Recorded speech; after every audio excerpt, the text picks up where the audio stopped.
Welcome to day 2 of exploring Sousse. We are now well outside the city centre. We're near what Google Maps has labelled as the Swiss Cemetery, and we are at La Maison des Masques. So the house, well, the house of the poet, or the house of masks, I suppose. This is a 3rd century AD Roman site, just randomly dotted, wedged between a school and some housing and a football pitch. Yeah, very strange to find this. I wonder if we can actually get in. Let's go and have a look.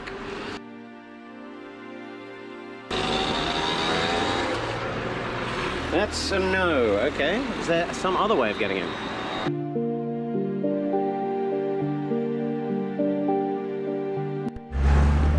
Right, gate over there is locked and there's no groundskeeper or custodian to be seen, so I guess we're just gonna have to lean over the fence, but have a look. Got a pretty well preserved set of mosaics.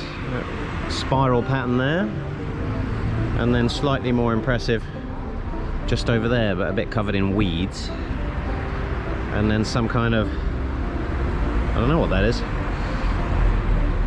tomb or something over there.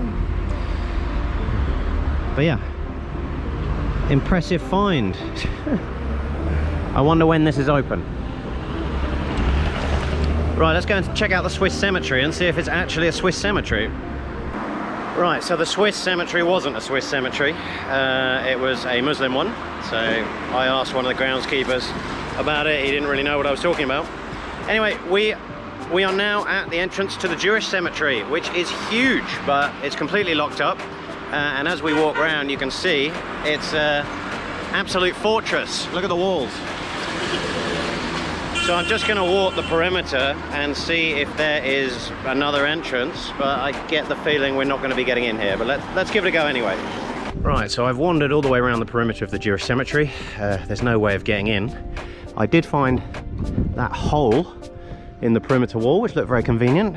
I climbed up, and then I took one step in, and a huge aggressive dog on a chain nearly bit me, so I had to jump down the hill again.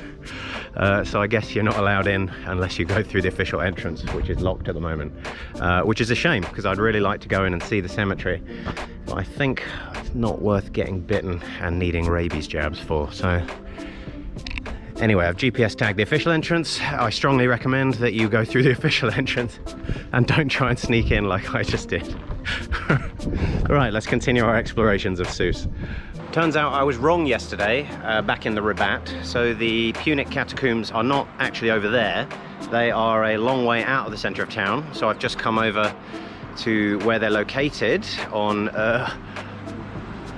Avenue des Catacombs. So kind of clues in the name. Ah, monsieur. Sorry about that. I was just speaking to the caretaker who is behind me. Yeah, they're closed for restoration work with no indication of when they're going to reopen. But anyway, these are the catacombs. This is 5th century Punic remains. You can see the entrance just here behind me. But yeah, it's all locked up, unfortunately. So it's another one that I'm going to have to perhaps revisit at another time. But at the moment, they can't give me an indication of when the catacombs are going to reopen. So, well, on to the next one.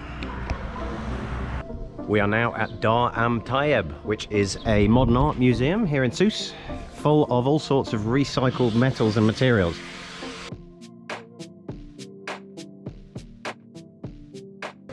I wonder what the neighbours think of all this, because it's basically in a residential neighbourhood, as you can see.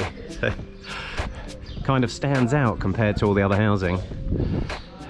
But let's see if we can get inside and have a look around. The caretaker is freaking out at the moment because I don't think they were expecting visitors. But you know, the sign says open, so let's hope they can let me in. Right, just spoke to the owner on the phone. He's in Monastir right now, so it looks like we're gonna have to come back in a couple of hours when he returns. I'm really interested to get inside and see what's in there, because this place looks amazing. Right, I've managed to hunt down the Maison des Banquettes here on Avenue 3 Août. It's locked. There it is. Apparently it's locked all the time, so this is only open for researchers. So, yeah, a bit unfortunate. Looks like quite a cool site, and it seems to have been restored, or at least some of the walls. So there we go. Right, we've now managed to wander into the cultural centre. Look at this old colonial cinema. It's quite dark.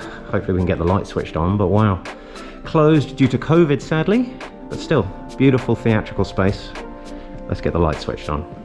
And there it is in all its lit up glory. 750 seat cinema, amazing. Oh wow, and red lighting now. Welcome to the Church of St. Felix here in Sousse. Look at that. So I've just had a chat with the police officer who's guarding the site, and he says this is still in active use. So if I show up here on a Sunday at 8 AM, they'll be running a service. But it's currently closed, so I can't go in. But what a beautiful building. So they began construction in 1916. Didn't open, sorry, they began construction in 1911 and it was inaugurated in 1916. And it's basically been an active church for the subsequent 100 and whatever years that it's been open. The church seems to have quite an active social media following, so perhaps I'll reach out to the pastor and see if I can get inside next time I'm down here in Sousse. For now, it's just me and quite a lot of annoyed looking cats. So I think we're gonna move on now. Yeah. Wow. I'm liking this Corniche, although it's a bit sad seeing all the abandoned hotels dotted around the waterfront. Still, check it out.